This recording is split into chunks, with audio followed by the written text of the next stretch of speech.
చైత్రమాసం శుక్లపక్షంలో వచ్చే దశమి తిథిని ధర్మరాజ దశమి అంటారు. ఇది యమధర్మరాజుకు అంకితం చేసిన పండుగ. ధర్మరాజు అంటే ధర్మాన్ని కాపాడేవాడు, అదే యముడు. ఈ పండుగ సాధారణంగా శ్రీరామనవమి తర్వాత రోజు వస్తుంది.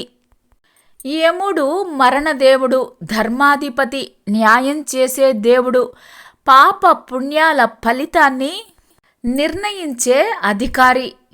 మనిషి మరణించిన తర్వాత అతని కర్మల ప్రకారం స్వర్గం లేదా నరకం ఎక్కడికి వెళ్లాలో నిర్ణయించే దేవుడు యమధర్మరాజు.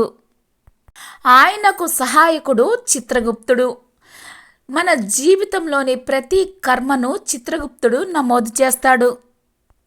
ధర్మరాజ దశమి రోజు యముడిని పూజించటం వల్ల మరణ భయం తొలగుతుంది, అకాల మరణం నివారిస్తుంది, పాపాలు తగ్గుతాయి, ఆయురారోగ్యాలు పెరుగుతాయి, ధర్మబద్ధమైన జీవితాన్ని గడపాలి అనే భావన కలుగుతుంది.